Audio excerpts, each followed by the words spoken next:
Earlier this week, Dyson Show contributor LaToya Peterson spoke to an author whose new novel is capturing the imagination of young readers. Here's her conversation. We all know of the legendary rolling hills and trees where we might find folks riding horses. Or we can think of the days of the Wild Wild West, where cowboys strolled around on horses with big boots and even bigger hats. But what about the riders in urban areas who take horses through city streets and blocks? Would that be termed a ghetto cowboy? G. Neri is an award-winning author of several teen novels, including Yummy and Chess Rumble. His latest book is Ghetto Cowboy, and he joins us now from WUSF in Tampa, Florida, to talk about it. G, welcome to the Michael Eric Dyson Show. Thanks for having me. So let's get started with talking about the book. Why the title Ghetto Cowboy? That's really provocative. Well, a friend of mine sent me an article several years back from Life magazine, and when I cracked it open, the first thing I saw was a photograph of a young man, a boy really, about 13, black and proud, wearing his hoodie and his high tops, and he was standing on the back of a horse in the middle of the worst neighborhood in North Philadelphia. And the image just suddenly hit me, ghetto cowboy. And it turned out there was a whole unique subculture of black urban horsemen in Philadelphia. This was a tradition that went back 100 years, back when there were a lot of black horse trainers and horse racers. And when a horse was about to be retired because it was too old, these guys would save the horses and bring it back to the neighborhood and, keep them in backyards and on vacant lots. And that began a culture of black horsemen in the inner city. So, ghetto cowboy was a natural for me. And now this is something that's a separate movement from the black rodeo movement, right? Correct. This is more kind of a homegrown effort, which is really about, saving animals, but more importantly about saving young people. This is right in the middle of really the worst neighborhood in Philadelphia, pretty much a war zone. But this one block is a safe haven for young people. And these guys pretty much devote their lives to the horses and to getting young people involved in taking care of and being responsible for these horses. And the idea being that, you become responsible for a life instead of taking a life through, the whole gang culture.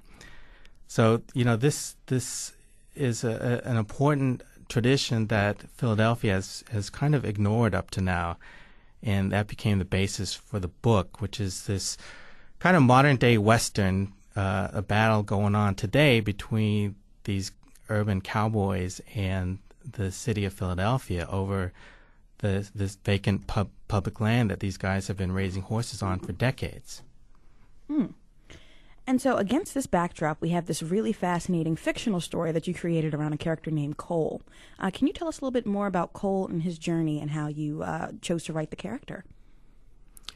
Well, I have the same reaction a lot of people have when they first see, these horsemen, whether in person or they hear about them. And that's kind of like, shock and then awe. It's like, Philly got cowboys, And so the idea of taking a young kid, and placing him in this world was a natural for me. I worked with a lot of young black teenagers, and most of them have never been around animals, and certainly not an animal as big as a horse. So when they first encounter a horse, it's really like an unknown alien thing. And so to overcome that effort is a big thing. But when they learn that this creature will trust them if they devote themselves to them, they learn a lot about respect, respect the animals, then they can respect themselves and they can respect the elders who are helping them in this effort. For listeners just tuning in, my guest is award-winning author G. Neri. His latest teen novel is called Ghetto Cowboy. So, G, what happens in the novel when Cole and other writers are faced with these challenges? You've mentioned that there's a battle going on between the city, who wants to maybe appropriate this land for something else, and the urban or the ghetto cowboys, who are dedicated to making sure this land stays in use for the youth in the area as well as for this program. Well, for the adult men who have devoted their lives to this effort, it's been a long and difficult battle. It's definitely a tradition that is dying out and and so they've become kind of bitter and worn down by this effort.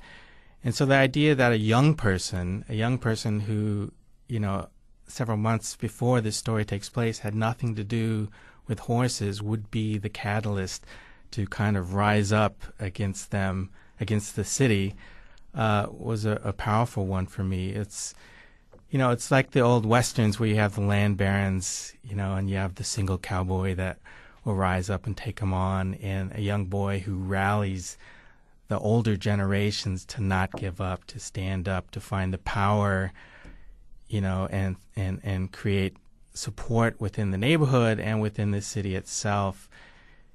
By using the cowboy way, which is this, tradition where there's an old Bob Dylan saying, if you live outside the law, you have to be honest, and sometimes the laws aren't correct, and so you have to stand up to them and stand up for what you believe in and fight the good fight.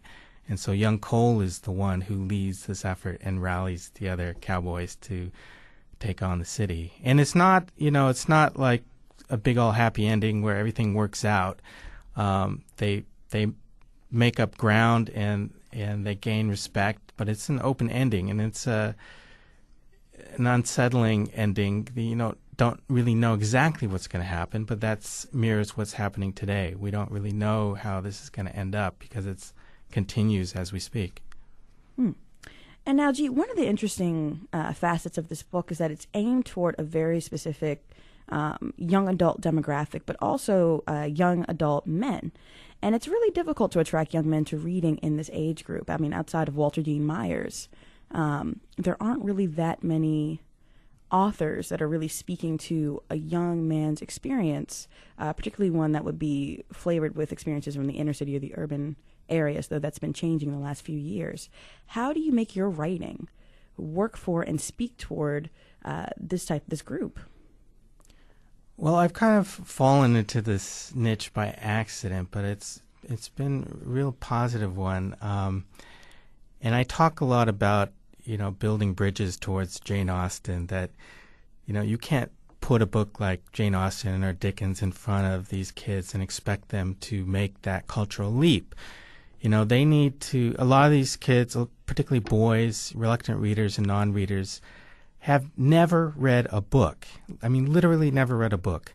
And so I try to write in contemporary urban, first-person dialogue, in a voice that they recognize that perhaps they've never seen in a book. It's a way to bring them into the world. And I've seen firsthand, and I've heard many, many, many times how a kid who's, one of these kids who never reads somehow has picked up one of my books and cracked it open. And because we use, really unique formats and unusual storylines, they find themselves reading, And so I hear from these teachers, particularly when I'm there in person, it's like, that kid back there, he never read a book, but he just read your book. And one of my favorite stories is a librarian who told me he had read Chess Rumble, my first book, which is a free verse novella, became interested in poetry, started writing poetry about his own life, and checking out poetry from the library. And the last thing he asked for, he had heard about this guy named Shakespeare who wrote poetry, and did they have any books by Shakespeare? So that's kind of like, you can't get better than that, really, right? My guest has been G. Neri, the author of the new book, Ghetto Cowboy. G, thanks so much for joining us on the show. Thanks for having me.